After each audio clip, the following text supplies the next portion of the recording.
राहुल बहुत ही अच्छा लड़का था और अपने गांव में बहुत ही मेहनत से काम करता था।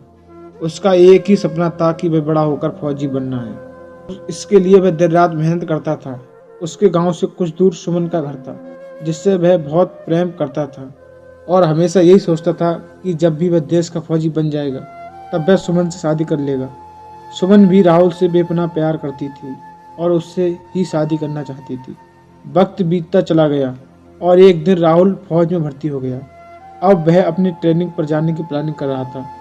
वह ट्रेनिंग पर जाने से पहले सुमन से मिलने जाता है तो सुमन रोने लगी और बोली, मेरे पिताजी मेरी शादी किसी और से करना चाहते हैं, तुम उनसे बात कब करोगे? राहुल सुमन से बोला, रोवो मत, ट्रेनिंग से आने के बाद मैं तुम्हारे पापा से बात करूंगा और तुमसे शादी भी कर लूंगा, लेकिन तुम रोना बंद कर दो अभी, नहीं तो मैं ट्रेनिंग पर नहीं जा पाऊंगा। सुमन ने बोला, ठीक है, मैं तुम्हारा इंतजार करूंगी मरते दम तक। राहुल अपनी ट्रेनिंग के लिए निकल गया और वहां जाकर बहुत ही बिजी हो गया, क्योंकि हम लोगों को भी पता है कि फौज की ट्रेनिंग बहुत ही कठिन होती है। सुमन हमेशा राहुल के फ़ोन का इंतजार करती थी, लेकिन राहुल ने फ़ोन नहीं किया। राहुल की ट्रेनिंग खत्म हो गई तो वह बहुत खुश था कि अब वह सुमन से जाकर बहुत ही बड़ा सरप्राइज देगा, लेकिन किस्मत को कुछ और ही मंजूर था। जिस दिन राहुल की ट्रेनिंग खत्म हुई उसके कुछ दिन पहले ही कुछ आतंकी हमला हो गया। इसके बाद सभी ट्रेन फौजी को बॉर्डर भेज दिया गया, जिससे राजेश का भी नाम था।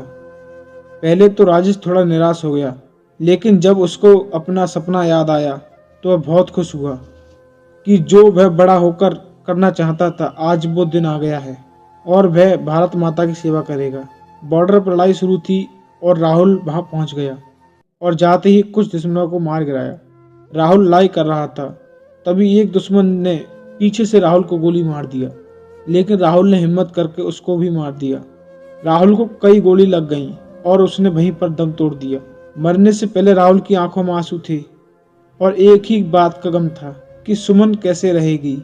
इधर जब सुमन को पता चला तो वह पागल हो गई और अपने आप को मारने की कोशिश करने लगी, लेकिन जो किस्मत में लिखा था उसको क्या कर सकते थे। दोस्तों, आज हम आराम से घूम रहे हैं, कुछ भी कर रहे हैं, तो राहुल जैसे बहादुर सिपाही की बदौलत। हम सब लोग आराम से अपने घर में रहते हैं। हमारा भी फर्ज बनता है कि हम लोग भी फौजी भाई और उनके परिवार वालों की मदद करनी चाहिए।